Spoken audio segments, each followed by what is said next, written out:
Welcome, everybody. We're so glad you're here to our webinar, the HR Tech Playbook, Smarter Investments for Long-Term Growth. I'm Rachel Schoenwald. I'm a Senior Marketing Campaigns Manager at HiBob, but I actually like to go by my unofficial title, which is an HR advocate and cheerleader. I've been working in the HR tech space for over 4 years now, and during this time, I have grown a very deep appreciation for the challenges that all of our people and HR folks face on a daily basis. So it's hard, maybe impossible, right? Like there's no ultimate winning, but it's so important. The work that everyone does every one day is so important and so incredible. And we just want to be here to support you and give you the resources that you need. If you don't know much about HiBob, it's your first time hearing about it.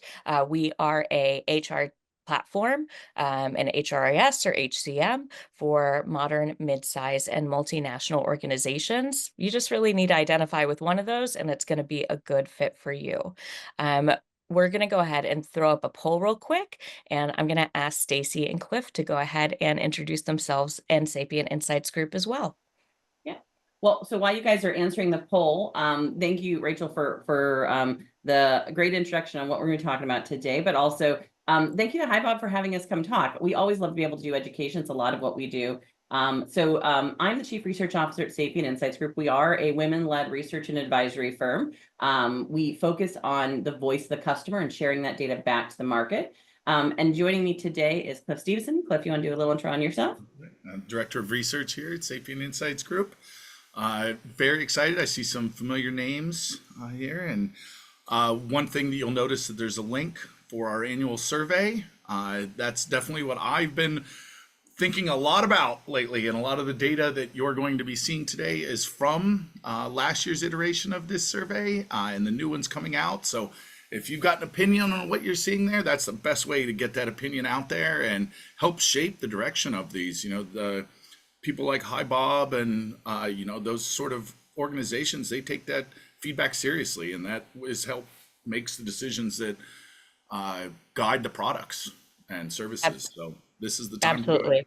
Yeah. Absolutely. Our research and analyst partners around the globe are an integral part of our long-term roadmap planning, and hearing the voice of the customer and hearing from our customers and from our potential customers is incredibly influential. So the Sapient Insights Annual Survey, for those of you that aren't familiar, is the industry standard research report on what's going on in HR technology. So make your voice heard, go ahead and take it, share it with your friends. If you have any HR buddies around the globe, wherever they are, go ahead and save that link. And, when you've got a free, how long will it take to complete it? Hour? Yeah, it's a good hour if you're a medium-sized organization. If you're a small organization, because it's highly tailored, you could get through it in about 30 minutes. Someone is actually on the list here who used to help us program it, Kimberly. So she knows we try really hard to make it tailored towards whoever answering it. But because part of it is Cliff and I have been practitioners, we know the pain of why it's important to see it all together, but also why it's important to be asked just about what you're doing and what you're using. So it is very much from a practitioner's view. So yeah. So we love that. Well, with that, I think it's time to dive into the meat and the reason that you all are here. So I'm going to hand it over to Stacy to get us started. Thanks. All right. Well, thanks everyone for putting into the poll. I think I'm just going to close that out and move on to the next section. We've already talked a little bit about who Cliff and I are, so we'll move past that, but there's data here. I do have to do the we can't share your screen, so go ahead and share. Oh, thank you very much. And maybe that's why Roy was putting his hand up. So let me share my screen again. Okay, there we go. Can everybody see now? Yes. All right. You're good. There we go. All right, perfect. All right. So as I was saying, so just real briefly, thank you guys, thumbs up, and Roy, I appreciate the hands up. What our sort of safe harbor that we have to sort of give to everybody is, one is all the data that we're going to be sharing today is data that comes from our voice of the customer research. If we do have something from someone else, like there's World Economic Forum data point in here, we'll have a link to that as well.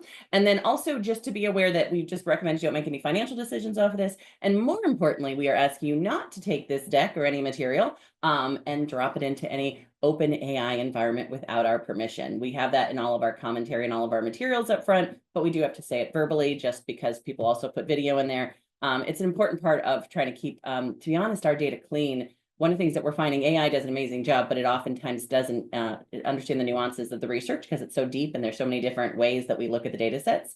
And so we do recommend that you go to the actual data set and the actual report. It makes a big difference. All right, so let's have a conversation about who we are and where this data comes from. And then we're going to dive into all of the findings that we want to talk about today. Because today's actually, what we really loved was when HiBob asked us to do this presentation, we really had this conversation about there's so many times that organizations go to try and select an HR technology, and it's being driven by a feature or a functionality or process that they're trying to fix. And for most of us, it's the most important thing in front of us at that point in time. But because we get this great data set from all these organizations for the last 27 years, going into our 28th year, we see some of the pitfalls that sometimes that causes when you go directly after sort of just fixing a process or just a function or feature or functionality. And what we're going to be talking about today is how do you think about all the important things when you're making that selection so that you get to the outcomes you're telling everyone you're going to achieve and that you need to achieve as the HR leader. And how we get that insight is not just because we're great HR practitioners and we've done consulting in organizations all over the world, but because we spend a lot of time listening to organizations through our research. Our research has been, like I said, for over 27 years, going on our 28th. This year, we had over 3,318 unique organization data sets. Really important just to understand that is because we get over 6,000 people who actually respond to the survey, but we clean that down to individual organizations. We clean that down to people who actually fill out enough responses so that we can actually calculate the data statistically. And more importantly, we make sure that the people kind of know what they're talking about, because sometimes when people are answering survey data, they may only know one piece, but they don't know something else. And so we're just making sure that it is all valid and that we can sort of go back and validate it in any public data sets as well. The other thing is we really focus on not just getting one region or one industry or one group of organizations who maybe are at the top 10% of the market or at the bottom 10%. Our data covers companies as small as 2 employees all the way up to the biggest companies in the world in over 16 different industries across over 89 different countries. Last year, we had 59 country headquarters listed in our research, but we had employees in over 100 different countries in those organizations. And particularly in our global data set, it's important to note that although in the US we're statistically significant, outside the US, we still get about 30% of our data outside the US. And what's really nice about that is not only just is it directionally correct, but because of how large our data set is, it's one of still the largest data sets on HR technology in the market. So again, just a little bit about where all this data is coming from before we dive into it. I do want to talk though about how we think about the concept of an HR tech playbook. One is there's a real important conversation before you dive into any HR technology selection that our data has just basically boiled up year over year, which is understanding your culture and the outcomes you're trying to achieve. So we're going to talk about how do you do that, because it sounds great, but there's steps to getting to there. And then there's also this concept of an HR system strategy. And you might think, if I'm a 50-person company or a 100-person company or a 500-person company, do I need an HR system strategy? Well, our data is showing that on average, we're still seeing even a 100-person company still has about 13 different modules or applications they're using to manage the HR things they need for their workforce. And so the short answer is yes, you still need a strategy, even if you're a smaller company. And we're going to talk about how you do that manageably. And then we're also going to talk about how you build a business case. And more importantly, the business case, it's for you, so you understand what you're trying to achieve, but it's also for what the market, what your key stakeholders are going to be viewing and how you're going to have that conversation with them. And that's a really big part of what we'll be talking about today. So those are 3 things of what it's in our HR tech playbook. Cliff and I will go back and forth on a couple of topics. He's also going to be answering questions in the comments. So if I'm going a little fast, just because there's a lot of content, be sure to ask a comment in the comments, but you can also put it in the actual Q&A bucket as well. And we'll make sure to get to those at the end of the conversation today. So, all right, so let's take off on where we're at. One of the things I always like to just remind people that as much as we talk about strategic HR and the direction we want to go as a strategic function, if anybody has seen our research in the past, you know that we are big proponents that you also have to still be a compliance based organization sometimes, and you have to be a best practices organization sometimes. Those things don't go away, and they are first and foremost the most critical thing that your role is about, is understanding how you bring people into the organization with regulations, how you make sure that they are being managed inside the organizations based on the regulations you have in your region or your country, and also making sure when people exit, you're following those regulations. And people spend a lot of time here, and this is a really important thing. Oftentimes see organizations then jump kind of up. Okay, great. I've got all my compliance in order. Now I'm going to move to a best practices. I've read all the case studies. I've looked at all the research. I now know we need to think about the whole employee experience. And part of the challenge with that is that we've spent a lot of time in the HR industry talking about best practices, and best practices are a great conversation, but they're not always aligned with what our businesses need. And so that we oftentimes get stuck here, and we call this the almost strategic organizations. And we track this in our research. You'll see, show a little bit about it later, but there's organizations who say they're more compliance driven. There's organizations who say they're more almost strategic. And then there's organizations that tell us they're being viewed as a strategic function by their leaders. And what we find is the biggest difference between those organizations who say they're being viewed as strategic, it really comes down to some pretty simple things: metrics, data, and the things they share with their executive levels on a regular basis from the HR data that they're getting, how they're using that technology to inform the business. And because it really comes down to being strategic, is that you are thinking about what your organization's business model is, what your available workforce is, what your leadership behaviors are, and how you're trying to manage them, what your vision and goals are, and what your culture is, and what kind of technology needs to fit into that. What's really important about this graphic, you'll notice it's not a pyramid. This is not I get to the compliance level, and then I get to the next level, and then I get to the next level, and I'm done, and I've hit my goal. This is more like a train track where you've got a train that goes back and forth. This is the way I always tell people. Because what happens is, as you get to meeting all those business outcomes, something breaks on compliance. There's always new regulations, always new. So you have to be able to, as an organization, flex back, address what's going on in the compliance side, always managing that, making sure you're keeping up with best practices and being business outcome. So as an HR professional, this is really hard. And so when Rachel talked about how complex the HR role is, it's not just because the technology is heavy or that the processes change. It's because to do our job, we have to constantly be thinking about sort of the three different kind of categories that we're always sort of putting our work into. What's really important about this conversation is that when we talk about business outcomes and when we think about what we're trying to achieve as an organization, is that conversation that you have with key stakeholders, though, that you're using what I say is oftentimes business language. It's not our language or their language, it's business language. And when we talk about business language, we're talking about things like employee engagement, not in the sense that we're going to improve employee engagement. Well, what does employee engagement get us as an organization?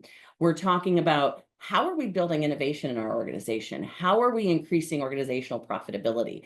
How are we creating an environment where we can attract the right talent, because that talent is needed to have a competitive advantage in the market? The conversation oftentimes for HR starts and stops with a talent conversation or an HR operations conversation. And all we're saying in our data and what we're seeing in our research is move that to the next level and make sure that you always tie it to a business outcome, no matter where you're at in the systems conversation or process conversation. And that's going to get you down the road a lot farther than talking about processes, or we need to just be a bit more efficient HR function, or we need to fix our, HR data challenges. Like, all of that are important things that we have to think about as HR professionals, but your business leaders need to understand how that impacts the business outcomes that they're thinking about every day. And one of the things that we know that they're thinking about every day is really this overwhelming amount of change that's happening in the market. I cannot emphasize this enough, that since COVID, and it's not like the 5 years before that were any less hectic to some extent, but what happened, I think, with the COVID crisis in 2019 and 2020 was that there was a lot of impact on not only HR organizations, but business organizations, that then as changes happened over the next 5 years, it wasn't just, oh, we're moving on to the next challenge, or we're moving on to the next challenge. It was compounded issues. So we went from having a loss of a huge amount of our workforce in just 1 or 2 years. That drove us to a retirement cliff that was faster than we expected in the market, which drove us to labor staff issues, which drove us to requiring to push for new technologies like AI to change how we work, that then are requiring us to rethink how we do our business models. These are compounding issues that were driven by something that happened almost 5 years ago, and we haven't had a chance to really catch up or breathe. And I don't know that we are going to. It's just going to keep rolling at this point. But what I think is really important here is that as you as HR professionals, and Cliff, you and I talk about this all the time, is that as HR professionals, you know how all of these kind of conversations are impacting your businesses. And when you talk to your business leaders, you're talking to them about how are climate risks going to impact us down the road? How are the global labor issues impacting our ability to become a more profitable organization right now? How are massive regulation changes, which everyone's going through, no matter where you're at in what country right now, how is that going to impact our plans for the workforce, but also maybe our business plans as well, such as where we buy products from, or who's our partners, or where we invest our marketing at. And these are the conversations that oftentimes feel more difficult for HR because we're so mired in all of the people data and the people information. And the number one thing we find is that when you're looking for an HR system, the big thing is to go into that conversation knowing these issues for your business, even before you think about what are your process requirements to some extent. You have to sit down and talk about where this all sits for your organization.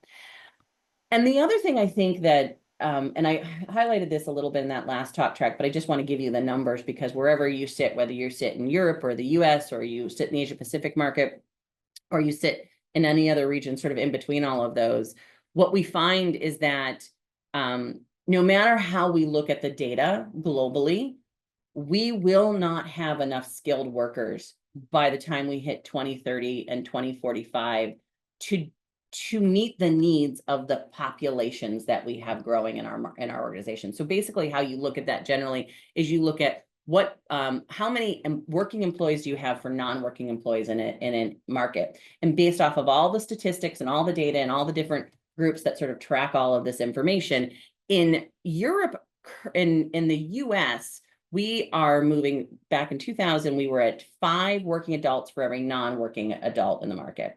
And that is planned to drop to 2.7 by 2040, the most recent stats that I could find. In Europe, that cliff has already happened. And I'm not talking about you, Cliff. I'm talking about the cliff of retirement. That we went in 2001 from 4 working adults in the European market to an average of 3 working adults in 2024. And for certain regions like Germany or Spain or Italy, that's much more dramatic for those markets compared to the rest of all of Europe.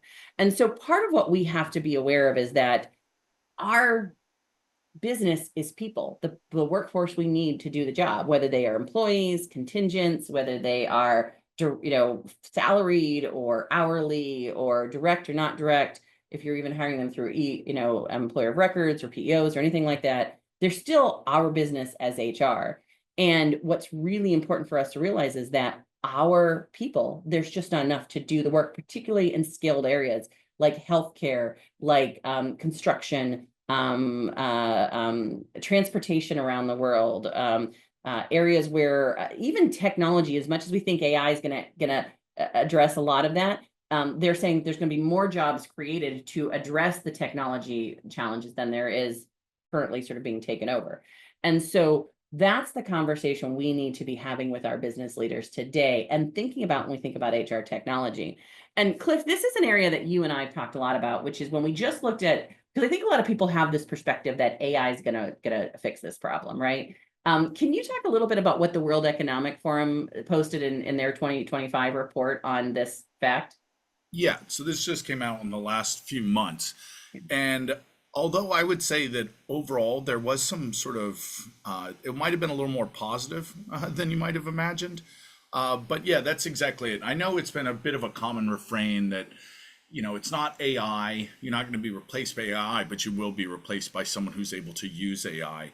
But I do think that that is a sort of pithy way of saying a little bit of what they're getting into, right? Is that, these roles are getting more focused on efficiency because of those broader economic things that are happening over time. Because, as Stacey, as you mentioned, the sort of things that happened during, the COVID crisis, right? Those sort of effects on the supply chain, right? Whether that's personnel supply chain or physical goods supply chain, but a big driver of the world market are being disrupted again. This time through tariffs and big immigration shifts. But at the same time, that still means that the same challenges are being focused on. And the way you're going to have to do that is to find people in different regions, work around a more complex set of regulations, and a focus more on skills rather than specific people, and a bigger focus on being able to find contingent labor or find other sources for labor and skills, and being able to have a system that is able to sort of inventory and help you find what you need. Kind of fits in nicely what we were going to be talking about, but good to see some of that validation from that report. But as you can see, there are some major sort of shifts, but it's not as if they were completely out of the blue, right? We've seen this coming, and we've dealt with this before. It's never easy, but we're sort of dealing with it again. It is. And I think that the part that I'm always reminding everyone of is that the reason we talk about this generally on the upfront of all of these kind of conversations is if you go into an HR technology selection without understanding these impacts on your business, you are going to be making a very short-term decision about your HR tech, and you are not going to be able to scale or to pivot. And I know we use that term a lot. For my friend Kimberly out there who brought me back to the friends pivot conversation with the couch. If you are a Gen X, you'll get that. If you're millennial or Gen Z, you may not. But yes, I know we're laughing on that one. But here's the thing about being able to pivot and being able to stretch with where you need from a business perspective is that you have to be able to kind of see around the corner a little bit. You have to think about the different ways in which the direction could plan. And I'll give you the advice my father always gave me, which is plan for the worst, but prepare for the worst, but for the best, right? And that is the biggest thing that we're seeing in this market, is that if you think more broadly about what's going to happen in the market and you have options, then that technology allows you to expand more quickly. Because the one thing that we see over and over again is that processes and people can change really quickly. Technology cannot. No matter how good you are and no matter how focused it is, you cannot change technology on a whim. And the way we know this is because we've been tracking this for 27 years. And this right here is our HR systems adoption blueprint for those who've watched our research grow over time. This is basically how we see organizations attract and adopt HR technology into their organization. And you'll notice at the center of this is data, strategy, and culture. So when we're talking about all those things that we just talked about, what they should be pointing you to is what kind of data do we need in our organization? What kind of strategy do we have for addressing our business and our outcome goals? And what's the culture we have in our organization? And we find that organizations who have started there with that conversation at the center will get a much better outcome. We also know that organizations who think about their categories of HR systems, and we're human beings like to put things in buckets, and these categories are maybe slightly different from your categories, but they are based on how organizations have told us over the last 27 years where their budgets are at. We know there are budgets in what we call core HR functions. There's budgets in kind of service delivery, which is sometimes often the front face of your HR tech. You might be the same systems, but it might not. Your employee listening tools, your manager self-service tools, those kind of things. We know there are buckets around time management technology, like time and attendance, and buckets around talent management technologies that include things like the skills and the performance and learning. We also know there's a bucket oftentimes for analytics and planning. And then today in this market, there's also generally a bucket, and we'll show you a little bit about how organizations break this up over time, for what we call innovative tools. Those are things that are cutting edge that maybe aren't built into some of the enterprise systems at this point. Now, you might be able to get all of this under one umbrella. You might be looking at this all individual point solutions, but the point is that you think you understand what your approach to this is.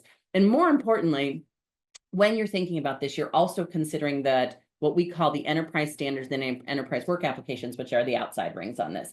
The enterprise standards really are things like your content strategy for the whole company, your social responsibility strategy for the whole company, maybe your cybersecurity, your mobile, the integration strategy. There's going to be here probably an AI strategy this year that we're adding to the new chart going forward, because that is now a thing that we have to think about. And you have to think about things like, workforce productivity tools. Am I a Google shop? Am I a Microsoft shop? Maybe I'm a Zoom shop now. It's a new thing I know that is happening, right? What are my finance systems? What are my customer relations systems? What are my vendor management systems? And who are their best partners? And how does data feed back and forth? this is when you think about purchasing an HR technology, even if it's just for one of these practice areas or process areas, you really have to understand how it fits across all of that environments and how it connects with all those other things we just talked about. And I know it feels a little overwhelming, but our data has shown that those organizations who really think about this in this way, they just get better outcomes. Just a simple thing like reporting. If I understand just some of the things that I need to know here, will I be able to get reporting on mobile? If I know my mobile strategy for the company and I want to show something in a tablet or mobile environment for my executives, I have to be thinking about that in my technology. It's those simple things that become really big issues when we get down there. One of the things that we saw in our data every year is that if a CEO or an executive answered our survey, they were twice as likely to say that they wanted mobile and they needed mobile reporting compared to an HR leader or an HR professional responding to our survey. Little things like that are really critical to understand for your key stakeholders, right? All right. Let's talk about also why this is so complex and why this isn't easy for the HR professional themselves. We know that not only are you thinking about all the things that I just talked about, but we know that you're also thinking about all those different vendors who are coming to you with information about all their different products. We track over 2,750 vendors in the market. But we also know that you're thinking about your internal budgets and resources to manage them. You're thinking about the customer service agreements you put in place, your maintenance, your updates, your adaptive change models to get everything into the organization. We know that only about 20 to 30% of organizations actually track how much their technology is being adopted. And then we also know that many of those organizations are struggling to get more adoption inside their organizations. And so really important things like that. What are the measurements that you're going to be tracking for the use of that technology, for the value of that technology organization? And then we figured that on average, we're always about organizations right now, if you're over 500 employees, you're usually implementing somewhere around 2 different modules or updates or upgrades every year, right? Like major changes. And if you're under 500, that's about 1.2 or something like that. So you're always in sort of something new is being added to this mix, right? This is the world of every HR professional and HR technologist and what they have to manage. On top of that, today what's happening is the AI conversation. So not only are you thinking about that whole mix of practices and processes, but when you think about the employee experience, you now have to bake in not just whether or not you're going to have an employee experience that's high touch with experience in collaboration or low touch with experience and self-service focused, and you might have maybe 3 or 4 different experiences if you have frontline or you have executives and you have middle managers or a corporate office. Maybe different regions have different experiences that you want to have. So you maybe are managing maybe 5, 6, 7 different experiences across your organization on tech. But now you have to understand how AI is going to impact that. And again, we're not saying that you boil the ocean. What we're saying is be aware of it. Know that you've asked the questions. Know that you have understood where the lines have been drawn and what assumptions you might just need to make as you're moving forward with your tech strategy. And one of the things is to understand, where are we putting all of our eggs in the basket of AI? Which of these technologies will be our intelligent data gathering tools? Which of these technologies will provide us the ability to provide intelligent AI guidance for our leaders? And most of the time that's a leader conversation. Which of these technologies are going to provide tools that allow us to do more tactical AI chatbots? And which of these organizations are now going to be giving us tools to do AI agents? And are they part of HR, or are they part of some bigger technology platform that we have that's going to have to fit into HR? Cliff, you've done a lot of work in this space. Is there anything I've missed on this that you think the audience needs to keep in mind as they're thinking about their HR systems decisions on a strategic level? It's really good. It kind of ties into what we were talking about earlier, right? When we were talking about AI as a supplementary tool rather than a replacement tool. But we are seeing more use of this. You've probably heard the terms, right? You've heard AI agent being thrown out a lot.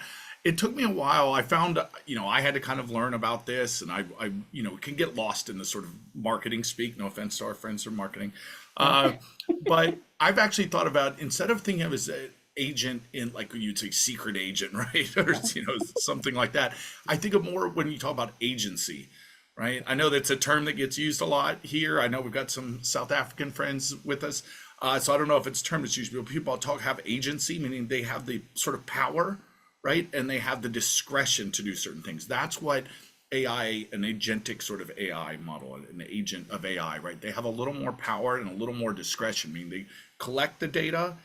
There's a sort of decision tree model of what to do with that data, and then a learning loop of, did this person receive the right information? Was this the right guidance based on the information that was brought in, right? So not just as simple as saying, okay, make this for me, like you would think of as this generative AI, right? Look through my emails, but Yeah. instead constantly monitoring the emails and having the ability to sort of get in touch with you and say, here is 3 that need to be responded. Here's some that we've already written a response for, right? That would be more of an AI agent. So just sort of thinking about in your organization, where do you need just, okay, here's a tool that can be used to assist individuals, and here's where we can put in something to work with what we already have and create higher levels of effectiveness throughout, depending on what you do. Because, it's the classic, right? Tech is not going to solve your problems, right?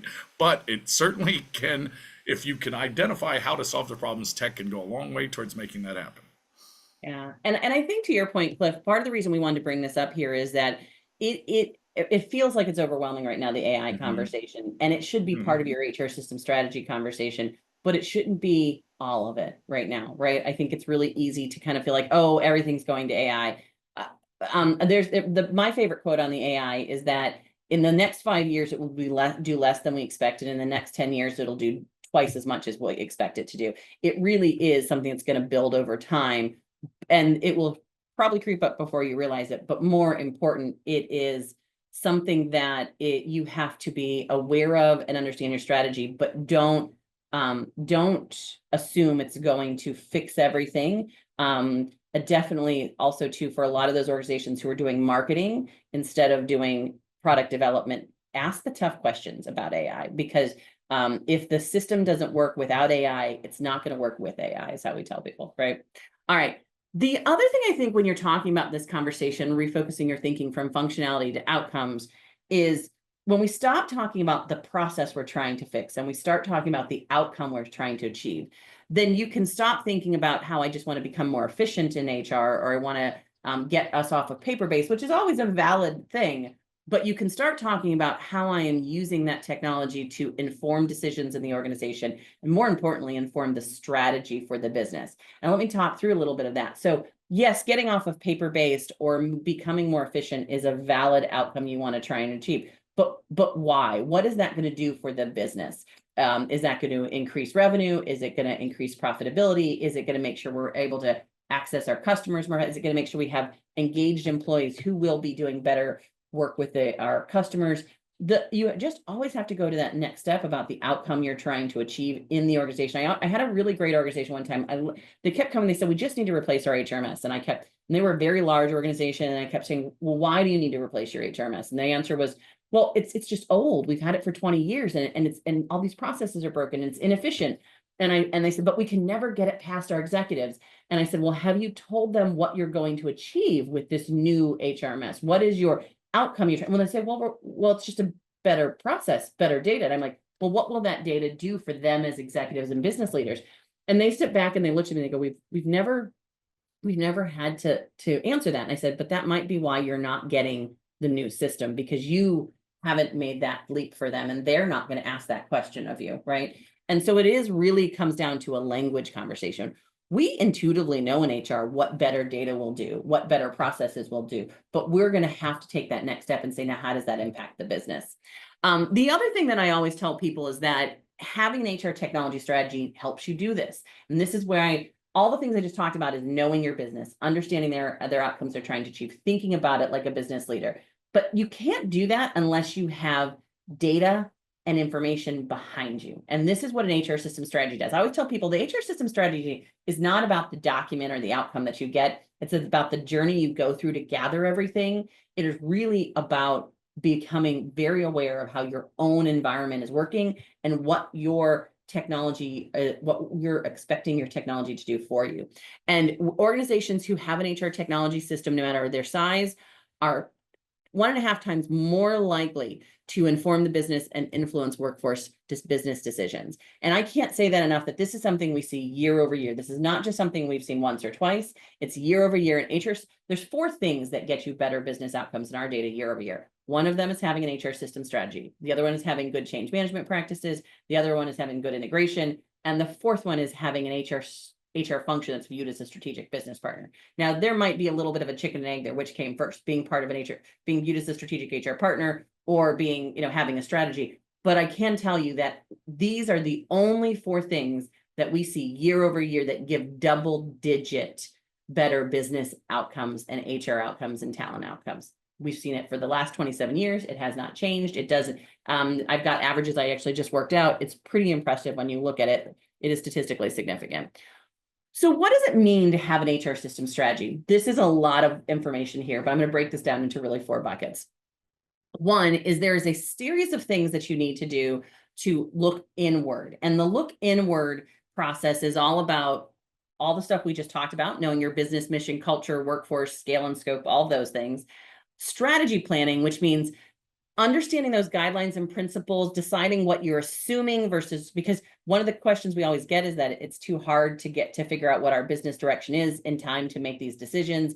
So a lot of times you have to make assumptions. So that's the work you've got to do, is just do assumptions, measurement, scope, how big are you going to make this conversation? And then finally assessing your current state. And Cliff's going to talk a little bit about that. Now, this is a lot of work. But it is also probably the most critical work that you're going to do in this process. The other process step is the one where we spend a lot more time, and a lot of vendors are charged for this very effectively who are doing consulting, is looking forward. And that is modeling out your future states, gap analysis, and phased roadmaps, figuring out what you're going to roll out first, second, and third. How is that going to fit into the bigger picture? Both of those are critical, but we spend a lot of time on looking forward. We often do not spend a lot of time on looking inward. And so we always say looking inward is a step you've got to make the time for. The second thing is that down at the bottom, you'll see are what we call critical enterprise standards. Throughout this entire process, you are starting your leadership and culture standards conversation. You are starting your change management conversation. You're starting your data and product management model, and you're starting your governance measurement and business alignment model. There's a lot that goes into this framework. I am not going to try and teach you this entire framework today and then the remaining 20 minutes that we have. What we do a whole 6-month cohort series on this program here. But this is how we've seen organizations tell us how they purchase technology and build an HR system strategy when they are trying to achieve outcomes and when they're getting the kind of outcomes that we've just talked about, right? So this is based off of what we've seen, what everyone does. I want to talk about two things, and I'm going to pass over to Cliff to talk a little bit about the current state. One is when we talk about future state, the future state, and I've already said this once, but I'm just going to say it again, is that no longer are we creating a plan and sticking to it. If we created a plan and tried to stick to it in 2020, we would be dead in the water today, as any business organization would know. The plans need to change on a every 6 months to 2-year basis from what we're seeing in the market, right? But what you do have to do is that idea of forecasting the directions you might head. And the way I look at this, and Netflix is my favorite example on this, is that if you looked at Netflix in the early 2000s, it was really easy to see that you would probably continue to be doing streaming at some point, right? And probably the later 2000s at that point is a better example. But you knew you were going to need a workforce that could manage the streaming process. You probably might have heard that there might be an opportunity to do movie production, which is a whole different talent model and a whole different HR tech system that you might need. But it was very unlikely that you may have thought that you were going to head into a 3D studio making, which is what they're doing now in gaming systems. What you as an HR technologist have to do versus an HR leader in general, HR leaders can, again, pivot pretty quickly with resources, processes, and HR service delivery models. What we cannot change overnight is our technology. So when we're thinking about technology, we have to think about all the possibilities and percentage out to some extent. How likely is it that we're going to get there as a business, which means you have to really understand where your business is heading. And I know that we get a lot of roadblocks in here, things that you can't control, things that the businesses aren't willing to give us the time. And we've got some points here that we think over the years have really made a difference for organizations. Sometimes you do have to start smaller. So you want to do all the things I just talked about, but maybe just for one system, like maybe in a learning technology inside the organization to start with, if that's the only area that you know that you can have that kind of a conversation. You know more than you think, but you've got to talk about it in business technology. We've talked a lot about that. We've talked about the fact that building the strategy is more important than actually what you end up with, because you go through all these good questions. And I always tell people, take your IT, your operations, and your finance people out for lunch. They have as many fears as you do. Get to know them, talk to them outside of the business conversation, and make sure that you are thinking about how you're giving options to people. The nudge theory, the idea of understanding what's under control. Oftentimes we give too many options to our business leaders. And if we basically say, well, you have the option of being in compliance or out of compliance, that's two different options that you might give, and you're probably going to get the answer that you want to be in compliance. So be very careful about what you put in front of your key stakeholders and what options you want them to be thinking about, but still give them options and choices. I'm just gonna, I don't want to, because we're running a little bit out of time, so I don't want to spend too much time. I do want to talk about the fact that SMB and mid-market organizations are very careful in down economies. We know that we're in a market where there's a down economy right now. That does not mean that they cannot make big major changes in HR tech. What it does mean is that they have to be even more focused on that business conversation about what is the organization going to achieve with that technology. So you might have to change HRMS, and it might be easy to say, well, we just want to do the most cost-effective HRMS. We just want to be the cheapest thing that we can get at this point in time. And it's always important that when you're getting that kind of pushback in this environment, to really have the conversation about, okay, what outcomes do you need in the next 2 years? Even as tight as the budget is today, do we need to have a skills conversation in 2 years? Will this technology have that capability? Do we need to have a conversation that's global in 2 years? Will this technology have the ability to go global? Those are the kind of things you have to bring up when you're going through these conversations, even in a down economy. Being in a down economy doesn't mean you can't spend money. It just means you have to be more aggressive with your business case and make sure you're looking out at the picture 2 to 3 years out, like we've just talked about. And then the last thing on this, before we look at the current state conversation, is that we always talk to organizations about how do they actually manage this inside their organization. And one of the things that we find over and over again is that if you think about it holistically, it's really, oh gosh, I've got these things I need to run my business. There are some stuff I got to grow my business and I've got to be innovative, but how do I split up my budgets? There's no right or wrong answer to this, but we have seen that organizations find a lot of value in sort of figuring out for them what makes the most sense.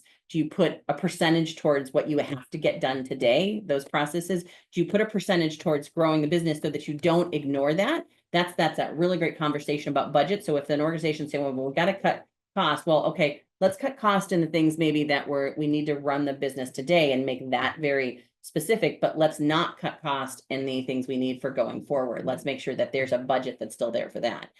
You always should be thinking about innovation. What are those cutting edge things, and having some sort of a percentage of your technology budget here. If you look at it this way, then you don't get that kind of across the project budget cuts that we see in the market. Here you start to sort of think a little bit more about, what do I need to keep to ensure that I'm going to be in the right position in 2 or 3 years when the market starts shifting. And Cliff, I know you've been doing a lot of work in Future State Blueprint. With the audience, we've got about 15 minutes just in the conversation. Can you maybe talk a little bit about why the Future State Blueprint is hard work, but why it adds value to a lot of organizations as well? Yeah, it's something Terry Zipper, our CEO, and I've been working on quite a bit, and it's helping people get a handle on what their current state is, right? Because you can't plan for the future if you don't know where you're at currently, right? So taking some of our data and looking at what applications you actually have across all these different areas, as Stacy showed earlier, even I would say smaller companies, right? There's still way more technology than you may realize that you have. And something that happened during the cohort that Stacy also mentioned is someone brought up this concept of the sort of cluster model. And Stacy, I know you've been talking a lot about that, but what do we mean by that? In that you have a sort of central system. It doesn't have to be a system record. I mean, like really one that you find most of your work in people technology is happening. And then what are the systems that work well with that, right? What is the sort of marketplace that is provided? Who are the sort of partners that work with that sort of central or anchor system? Because you're going to need to know that to understand what you're looking to do in the future by seeing sort of what gaps you have, what areas you want to innovate on, but also sort of which systems are going to play nice, but also it has to do with data, right? As we are moving towards that AI model, you need to make sure that you have the cleanest possible data, right? There's no interference from having to pull and export data and then put it into a system where it doesn't work natively. All of your data needs to be real time and have the highest level of governance you can have on it for both security, privacy, and just efficiency, and being able to think about it that way. So as you're kind of looking into that, you need to understand the tech that's going to underlie these systems by, you know, getting a really good view of everything that really is incorporated. And I guarantee it'll be more than you realize. And then thinking about that cluster model going forward, because we really think that that's the way systems are going to continue to grow and develop in these sort of marketplace and partnerships. We won't get into any of the recent drama about some certain companies that shall not be named that are driving a wedge, and we may see that plays out in the technology market, right, where they're saying our systems are not going to talk to each other, and all of a sudden now you're left in a bad shape. So really thinking about who does work well, who do we work with, who are our trusted partners. Yeah, what we see with that concept is we see organizations often have 2 or 3 anchor systems, and they're based off of what's most so it might be time and management for your system, it might be your HRMS, it might be payroll. It depends on where you're at, how global you are, what your critical needs are, but making sure that the ecosystem that's around them works very effectively. And that idea of current state and figuring out that first before you dive into new. And I know it feels oftentimes like, oh, something's broken, there's a compliance issue, or there's an issue that I got to dive in first. This is why we tell people do this now before you get into a situation where you have to replace the system.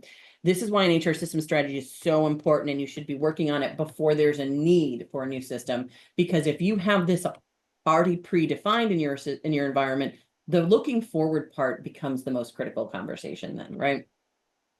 Finally, when you're building, we've talked a lot about what you do with an HR system strategy, the elements in there that are going to make a big difference to you being able to get the system that makes the most sense for you as a company.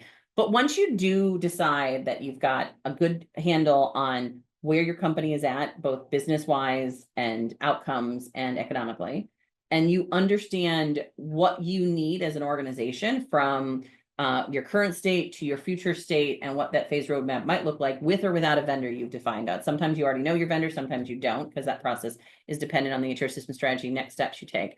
But then you've got to build a business case for moving forward. And one of the things that we find is that oftentimes when you're building business cases, there's 2 things that HR professionals tend to do. They'll do one of 2 things. They'll come in with a 20-page business case, and it will have everything answered that you could possibly have answered, and they'll put it in front of everybody, and it will overwhelm them with data and numbers and information, and the executives aren't sure where to put the emphasis on the conversation. Or they come in with 1 or 2 items, and then they don't have the data behind it to back it up when they're asked. So for example, I come in saying, this is how efficient we can become with an HR system, but I haven't tied it to a business outcome, or I haven't tied it to something that's a business initiative going on right now. So we really tell that there's really a couple of things you got to do with business case. One is, what is the picture you want to paint that includes your business outcomes and your problems you're trying to solve? What solutions are being or were considered, whether that is a process that you're trying to address or whether that is a technology you're trying to address? How was the selection made? Both requirements, cost, values, rating, partnerships, key stakeholders is something we always know that business leaders are asking. And what are the intangibles like user experience, culture, history, or solution, market placement, and benchmarking? Having all of that available is important, but you may want to really go to the executives. And what we see is basically with a 2 or 3 page executive summary and all that data available when they start asking questions. Because the hardest thing is when you go into an executive meeting and you give them all the information, kind of like we're doing here in the webinar, but you guys are asking questions on the side, but and you don't give them the opportunity to engage with you or ask questions. If they aren't asking questions, they're not thinking about what you're talking about. They're not engaging with you on the conversation. So leave room for questions. Leave room for them to come back and say, I want you to think about this as well. That's always a really important component when you're at your executive level doing your business case. And make sure you've done that heavy lifting that we talked about, which is your data governance, your strategy, your culture. You know the guiding principles, you know the applications where they're at. Like, have your own model built out so they can see, if they want to understand why the environment is what it is currently and what the thinking is about where you're heading and the business outcomes you're trying to achieve.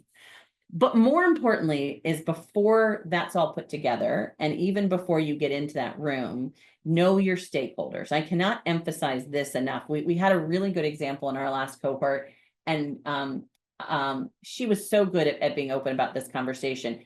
We had just gone through how to build a business case. We just talked about who her stakeholders were. And she had said, I had to find what I thought were all of my key stakeholders in putting forward to this business case. She goes, but there was one person who was over on the side, who was a business operations leader, who wasn't bought into what I had bought. And I didn't realize that I hadn't really thought about what her concerns and pushbacks were. And when we got into the meeting, she basically pushed back enough that everyone else said, nope, we're not interested in doing this. So one key stakeholder can not only change the dynamics of any conversation that you're having, but they can also, in many cases, push back timelines for things months and months and sometimes years, because you didn't have that relationship to have that conversation with them up front. So we always recommend, one is, who are all your stakeholders? And that is not just HR or business CEOs and executives. That's your frontline managers, your departmental functional heads, your union stewards, if you have those, your IT security team. Who has the influence over their project success? Know that information, and who has a vested interest. And then we recommend that you literally map out what's your relationship and what they're feeling on this initiative all the way through the process. If you don't know how someone feels about something, which is the conversation that we had with our cohort friend, she didn't go out and ask. She did not understand why that person was going to push back because she hadn't asked the question. And this is really important. Know your stakeholders, document them, understand how they feel about the initiative that you're putting forward, and make sure that their questions before you even step into the room to do the business case with the executives. The other thing that we think is really important is when you're socializing your HR system strategy, you're building your business case. We already talked about kind of coming with a one page, but it is critical to not just share it at the executive level, to not do all this work and think that you're done by just putting in front of someone. Part of your change management process is bringing the community and the people who are going to use the technology along with you on the journey. And I can't emphasize that enough, is that if they aren't part of the conversation, if they're not part of your building of understanding your current state, if they're not part of the conversations about data and reporting needs, and if they're not part of the demos and use case creations, you are not going to be able to get to that end with an outcome where they're going to be positive about what you're saying. And that, because people like to be involved, like to be engaged, and even though everybody's busy and not everybody can be involved, make sure you know who those key stakeholders are and that you get through that process. All right, as we're wrapping up, I do want to just do a couple of last minutes and then we'll open up for questions here, which is one, when you were thinking about your HR systems decision, make sure you know what metrics you are tracking as an organization around that technology selection.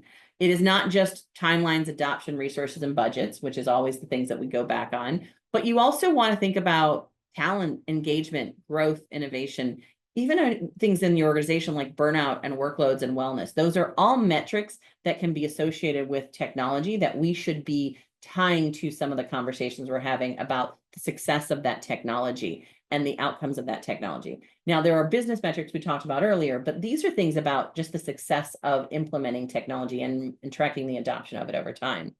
The other thing is to make sure that you do have a change management process, whatever that is for your organization, whether that is a continuous change management model, whether it is an agile approach.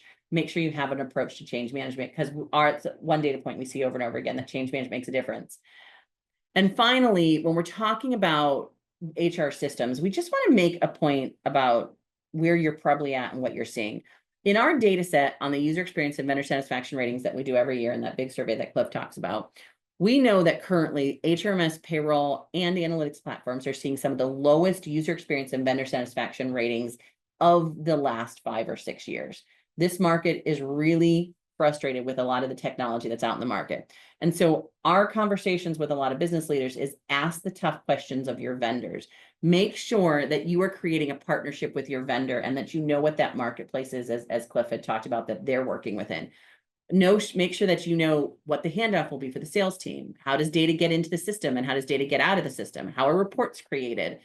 Clearly defined service level agreements, how often they must post functionality roadmap. All of these things are critical when you're thinking about what's important to the outcomes you're trying to achieve, because you can have the best technology, and if you're not working well with your partner and your technology vendor, then that technology may not get you what you need, because services, support, relationships, the product roadmaps that they have in place are all going to be part of your ability to get your outcomes. All right, I'm wrapping up. I know we have one last poll question, Rachel, that we want to do, and then we'll kind of open up for last few minutes for questions.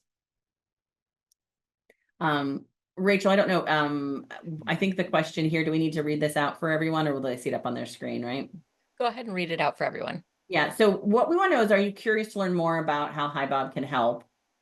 We'd just like to know kind of where you're at on that item. We'd also, as you're kind of thinking about what questions you might have, if you have anything in here, and Cliff, I know you've been answering, so we can always repeat some of those questions if people didn't see them coming through in the chat window. But also know that if you have questions, they're gonna, I think, pass out this deck when we're done. So we'll get a copy of the deck with all the material that we walked through pretty quickly. Cliff and I are accessible on LinkedIn. Please feel free to connect with us on LinkedIn. We are happy to have these conversations at any point in time. I think we also put in the notes, Cliff, a link to the survey that is HiBob's distributor link. So if you want to take the survey, there's a click there. There'll also be one accessible, I think, when the copy comes out of the deck. Rachel, is there anything else we want to remind people of before we go into any questions they might have? No, I think, well, we're about out of time, so we're going to go ahead and wrap up, but appreciate everyone for answering the poll, for, having the conversations with us, whether it be with the whole group or some people are just messaging us privately. Appreciate your enthusiasm for the subject. And also thank you, Stacy and Cliff, for coming on and enlightening us. I'll go ahead and let you wrap it up, Stacy. But like you said, if anyone has questions about how to do, vendor selection, that kind of thing, Stacy and Cliff are your people. They're the experts in it. If you want to have a vendor that is a partner, I can recommend HiBob, and I can endorse that, and I can stand behind the fact that we are partners, and that's just how we see the HR tech industry. That's how we see our customers. We all want to make the world a better place, even if it's just better performance reviews. And we think really the market is so broad right now, and there's so many needs. I think everyone should really be thinking broadly about where they're trying to achieve with that HR technology. And a good portion of that comes down to the relationship, like you just talked about, Rachel. As you guys are wrapping up today, I would really love for you to take away what concepts or ideas stood out the most for you, what one action will you take as a result of this, and what other industry data or research would be of most value, because that's important to me and Cliff. If there's anything that we're not talking about that you would like to hear more about, let us know. We want to know, because we're always trying to figure out like what can we give and provide. Also, as I said, you can connect with me and Cliff on LinkedIn. We also have a podcast that we do every other week called Spilling the Tea on HR Tech. So you can always sign up for the podcast as well. And that's just a thank you to both the HiBob team as well. Rachel, thank you for having us. And thank you to Cliff for responding to all the things on the side. I saw lots of streaming and I couldn't catch up with everything. So, but we just really appreciate the audience. It's been fun having the conversation today. So thank you. Thank you both for joining us and for your incredible insights. And we look forward to doing more work together in the future.